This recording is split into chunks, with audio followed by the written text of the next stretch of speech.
এই ভিডিওতে আমি অ্যাডজেক্টিভ ক্লজের ক্রিটিক্যাল কিছু দিক নিয়ে আলোচনা করব। ওকে, আচ্ছা, তাহলে প্রথমে আমরা এই সেন্টেন্সটা দেখি। দেখো সেন্টেন্সটা কি লেখা আছে, the man who stole my watch was a wicked fellow. ঠিক আছে, the man who stole my watch, হ্যাঁ, মানে দ্য ম্যান যে আমার ঘড়িটা চুরি করে নিয়েছিল, ওয়াজ আ উইকেড ফেলো, একটা দুষ্টু লোক, তাই তো, একটা দুষ্টু মানুষ বা দুষ্টু লোক। তাহলে তোমরা অ্যাডজেক্টিভ ক্লজ অলরেডি শিখে গেছো, তাহলে তোমরা বুঝতে পারছো যে হু স্টোল মাই ওয়াচ, এই দ্য ম্যান এই নাউনটা সম্পর্কে বলছে, তাহলে এটা অবশ্যই অ্যাডজেক্টিভ ক্লজ, তাই তো। তাছাড়া এটা group of words having a finite verb, স্টোলটা ফাইনাইট ভার্ব। ওকে, ঠিক আছে, এবার আর একটা সেন্টেন্স বলছি, এই সেন্টেন্সটা একটু দেখো ভালো করে। The prime minister who had just return from Italy was met at the airport by his cabinet colleagues. The Prime Minister who had just returned from Italy, Italy থেকে জাস্ট ফিরেছিলেন, was met, হ্যাঁ, at the এয়ারপোর্টে কাদের সঙ্গে তার সাক্ষাৎ হয়েছিল, কাদের দ্বারা, by his cabinet কলিগসদের দ্বারা, তাই তো। আচ্ছা, দেখো দুটো সেন্টেন্সকে ভালো করে তোমরা অবজার্ভ করো। অবজার্ভ করলে বুঝতে পারবে যদি এই সেন্টেন্সটা থেকে আমরা এই হু স্টোল মাই ওয়াচ, ঠিক আছে, এটাকে যদি তুলে নিই তাহলে কী হবে, সেন্টেন্সটা কিছু মানে দাঁড়াবে। সেন্টেন্সটা দেখো, সেন্টেন্সটা এইটা যদি, এই পার্টটা যদি আমরা তুলে নিই, হ্যাঁ, তাহলে দেখবে এই সেন্টেন্সটা তার সেন্সটা হারিয়ে ফেলবে, তাই তো। যে the man was a wicked fellow, তাহলে ম্যানটাকে, তার আইডেন্টিটিটা আমরা খুঁজে পাচ্ছি না। হ্যাঁ, এই যে এখানে লিখেছি if the clause is removed, অর্থাৎ এই ক্লজটা, অ্যাডজেক্টিভ ক্লজটা যদি রিমুভ করে দিই, we should not know who the wicked fellow was, অর্থাৎ এই অ্যাডজেক্টিভ ক্লজটা যদি এই সেন্টেন্সটা থেকে রিমুভ করে দিই, অর্থাৎ তুলে নিই, হ্যাঁ, তাহলে এই উইকেড ফেলোটা কে আমরা দেখো বুঝতে পারবো না। The man was a wicked fellow, কে বুঝতে পারছি না। কিন্তু এখানে দেখো এই অ্যাডজেক্টিভ ক্লজটা, যেটাকে বলছি রিলেটিভ ক্লজ আর একটা নাম, যদি আমরা তুলে নিই তাহলে দেখো কোনো প্রবলেম হবে না। The prime minister was met at the airport by his cabinet colleague.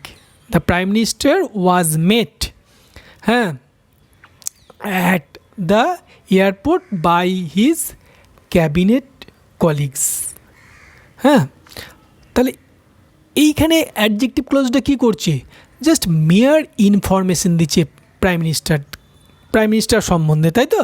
অর্থাৎ এখানে এই অ্যাডজেক্টিভ ক্লজটা যদি আমি সরিয়ে নিই তাহলে খুব একটা সেন্টেন্সে কিন্তু ক্ষতি হচ্ছে না, ঠিক তো, সেন্টেন্সের খুব একটা ক্ষতি হচ্ছে না। ব্যাপারটা কি, ব্যাপারটা হচ্ছে তোমাদের চুল যদি কাটা হয় তাহলে কিছু ক্ষতি হয়, চুল কি মাথার চুল থাকে কি, থাকলে ভালো, হ্যাঁ, যদি না থাকে বা কাটো তাহলে খুব একটা অসুবিধা হয় না, হ্যাঁ, যা সৌন্দর্যটা বাড়ায় চুল, তাই তো।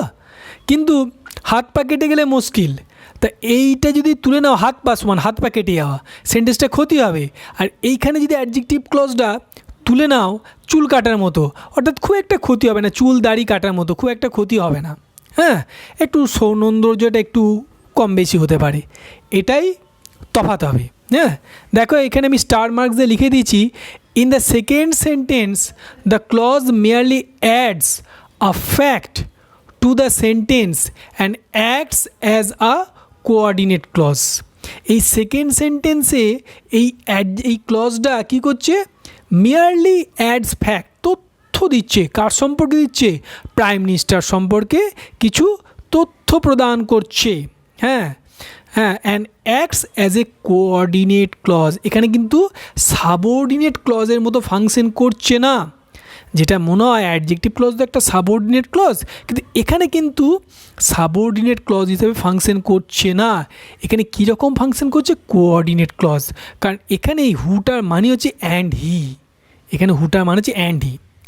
হ্যাঁ, তাহলে অ্যাডজেক্টিভ ক্লজের একটা বিশেষ বৈশিষ্ট্য লক্ষ্য করলে তো, অর্থাৎ কিছু অ্যাডজেক্টিভ ক্লজ যদি সেন্টেন্স থেকে তুলে নিই কারণ হাত পা কাটার সমান হয়ে যাবে, আর কিছু সেন্টেন্সে অ্যাডজেক্টিভ ক্লজকে যদি তুলে নিই তাহলে সেন্টেন্সটার কোনো ক্ষতি হবে না। এই বিষয়টার উপর লক্ষ্য রেখে অ্যাডজেক্টিভ ক্লজকে আমরা দুটো ভাগে ভাগ করতে পারি। কি ভাগে ভাগ করতে পারি দেখতে পাচ্ছ? দেখো, একটা হলো ডিফাইনিং রিলেটিভ ক্লজ, এর আর একটা নাম হচ্ছে রেস্ট্রিকটিভ রিলেটিভ ক্লজ। আর একটা হলো non defining relative clause or continuative relative clause. ঠিক আছে, তাই ডিফাইনিং রিলেটিভ ক্লজ, তাই তো, ডিফাইনিং রিলেটিভ ক্লজ আর একটা হলো অথবা নন ডিফাইনিং রিলেটিভ ক্লজ।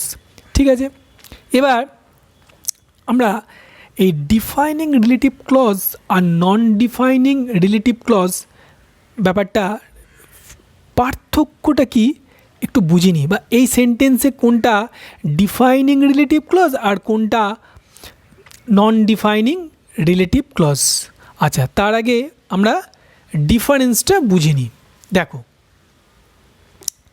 দেখো ডিফাইনিং রিলেটিভ ক্লজ আর non defining relative clause. Define the অ্যান্টিসিডেন্টটাকে ডিফাইন করে, এক্সপ্লেন করে, add extra information to the antecedent. তাহলে আমরা এই সেন্টেন্সটা দেখি।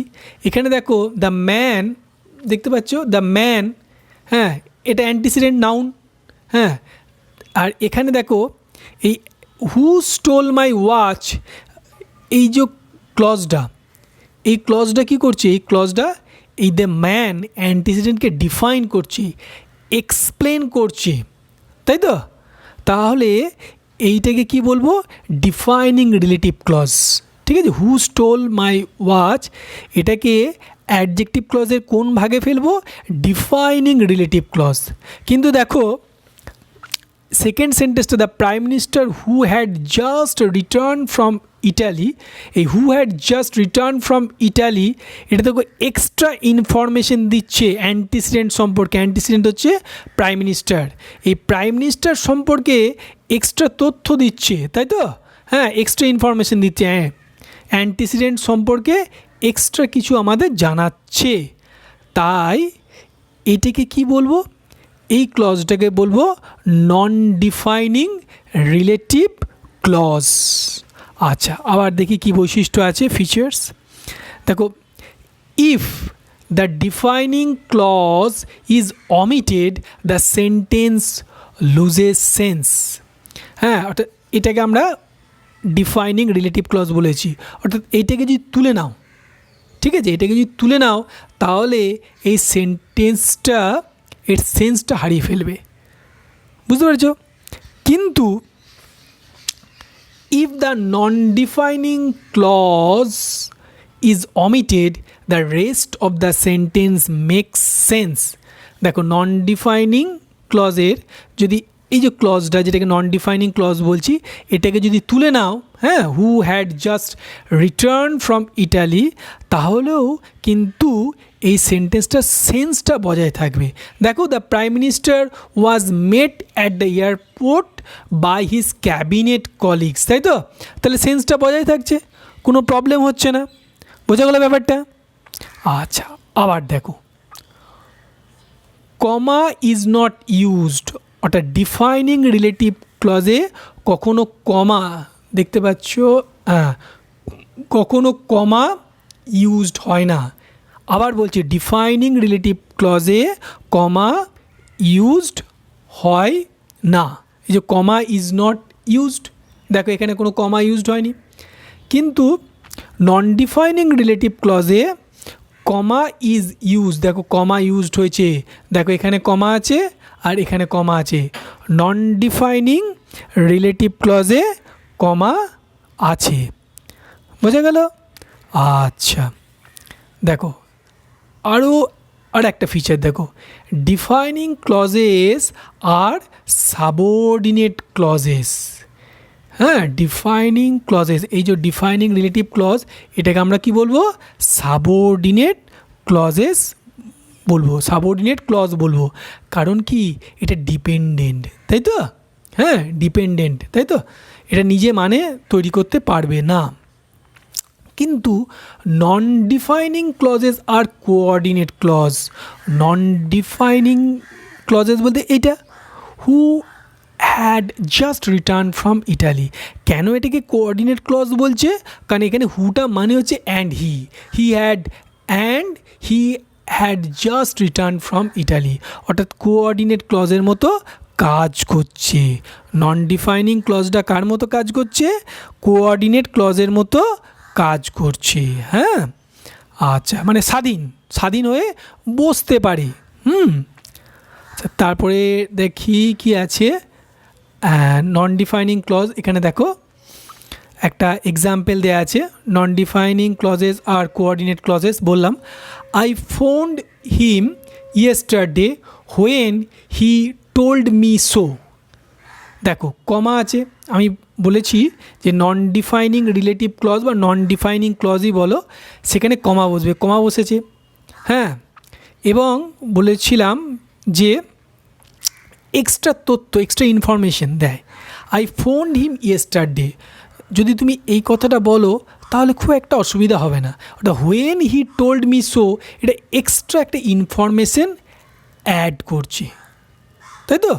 এক্সট্রা ইনফরমেশন অ্যাড করছে।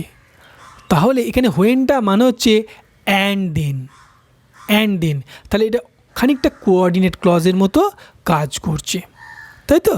আর হোয়ার থাকলে, যদি নন ডিফাইনিং ক্লজে হোয়ার থাকে, সেখানে হোয়ারটার মানে হচ্ছে অ্যান্ড দেয়ার।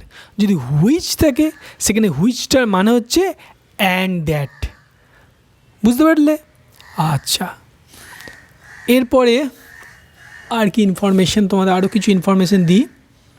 হ্যাঁ, দেখা যাচ্ছে, হ্যাঁ দেখো পার্থক্যটা, ডিফাইনিং রিলেটিভ ক্লজ আর নন ডিফাইনিং রিলেটিভ ক্লজ।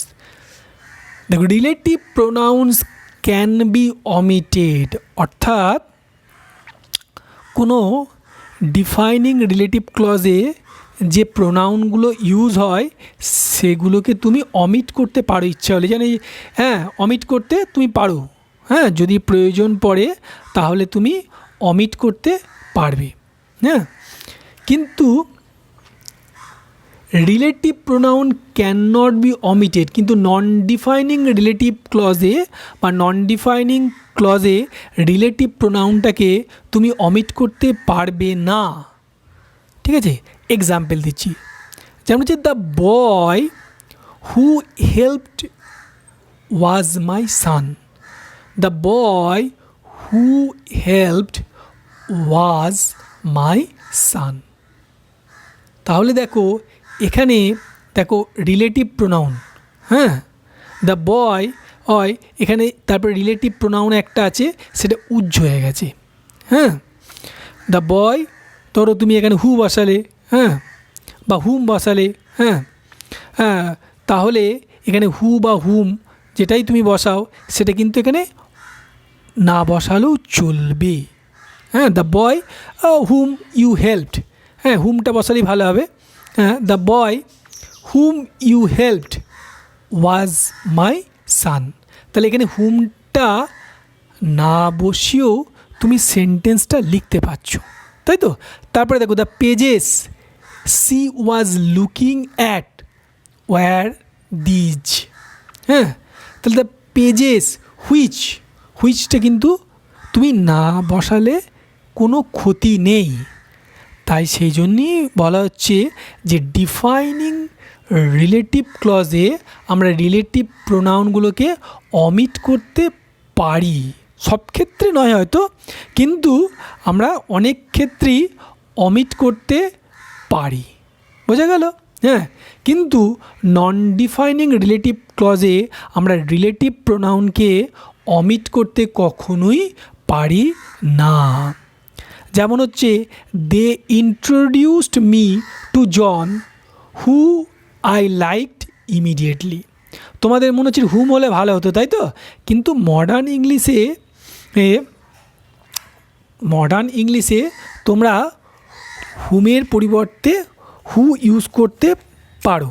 হ্যাঁ, সেখানে দেখবে রেইন অ্যান্ড মার্টিনের একটা বই আছে, হ্যাঁ, সেখানে লেখা আছে দেখবে যে in modern English who is used in place of hmm especially when it is the subject as well as an object of a preposition। অর্থাৎ আধুনিক ইংরাজিতে হুমের বদলে হু বসে যখন এটি একই সঙ্গে সাবজেক্ট এবং একটি প্রিপোজিশনের অবজেক্ট হয়। বোঝা গেল? তাহলে they introduced me to John who I liked immediately. কিন্তু এক্ষেত্রে যদি হুটাকে তুমি দেখো কমা আছে, ডিফাইনিং ক্লজের নন ডিফাইনিং ক্লজ বোঝার ক্ষেত্রে কত সুবিধা দেখো, হ্যাঁ, কমা আছে। তাহলে এক্ষেত্রে যদি হুটাকে তুমি তুলে দাও তাহলে কিন্তু সেন্টেন্সটা ভুল হয়ে যাবে। তুমি যদি লেখো দে ইন্ট্রোডিউসড মি টু জন কমা দিয়ে আই লাইকড ইমিডিয়েটলি, তাহলে সেন্টেন্সটা কিন্তু ভুল হয়ে যাবে। অর্থাৎ কি বোঝা গেল যে ডিফাইনিং ক্লজের ক্ষেত্রে আমরা রিলেটিভ প্রোনাউনগুলোকে অমিট করতে পারবো, আর নন ডিফাইনিং ক্লজের ক্ষেত্রে বা নন ডিফাইনিং রিলেটিভ ক্লজও বলতে পারো ক্ষেত্রে আমরা রিলেটিভ প্রোনাউনগুলোকে কখনোই অমিট করতে পারবো না। ঠিক আছে? আচ্ছা, আর একটা এক্সাম্পল দিলে ভালো হয়, তাই তো? জিনিসটা একটু মনে হয় একটু ক্লিয়ার হয়। আমি একটা এক্সাম্পল দিচ্ছি। ধরো, দেখতে পাওয়া যাচ্ছে তো? হ্যাঁ, ধরো একটা সেন্টেন্স আমি লিখছি, সুরেশ, ঠিক আছে? ধরো who is 80 years old, comma is my friend। তাই তো? আর একটা সেন্টেন্স ধরো, দেখা যাচ্ছে I know the man hmm I met yesterday. এবার তোমরাই বলো কোনটা ডিফাইনিং ক্লজ কোনটা নন ডিফাইনিং ক্লজ। দেখো, এটা তো পরিষ্কারই বুঝতে পারছো, এটাও রিলেটিভ বা অ্যাডজেক্টিভ ক্লজ, এখানে এটাও রিলেটিভ বা অ্যাডজেক্টিভ ক্লজ, কারণ এখানে এটা হচ্ছে নাউন, এখানে এটা হলো নাউন, অর্থাৎ অ্যান্টিসিডেন্ট। হ্যাঁ, এটা অ্যান্টিসিডেন্ট, এটা অ্যান্টিসিডেন্ট। দেখো, কমাটা দেখেই প্রথমেই বুঝতে পারছো এটা হলো নন ডিফাইনিং ক্লজ, অ্যাডজেক্টিভ ক্লজের ভাগ, তাই তো? নন ডিফাইনিং ক্লজ, অর্থাৎ এটাকে যদি দড়ি করে তুলে নাও এই ক্লজটাকে, তাহলে সেন্টেন্সটার সেন্সে কিন্তু ক্ষতি হবে না। ঠিক আছে? আর এখানে কমা নেই, অর্থাৎ এটা কি, এটা তাহলে ডিফাইনিং রিলেটিভ ক্লজ। এটা কি, এটা হলো ডিফাইনিং রিলেটিভ ক্লজ, তাই তো? অর্থাৎ এক্ষেত্রে যদি তুমি বলো ধরো আই নো দ্য ম্যান, এখানে হুম আই মেট ইয়েস্টারডে, এই পার্টটাকে যদি তুই দড়ি করে বা সুতোই করে, হ্যাঁ, বা চামচে করে তুলে নাও, তাহলে কিন্তু এই সেন্টেন্সটার সেন্সটাই হারিয়ে যাবে। ম্যানটাকে চিনতেই পারবে না, কে ম্যানটা চিনতেই পারবে না। তাহলে কনসেপ্টটা ক্লিয়ার হলো? ওকে, এই থাক।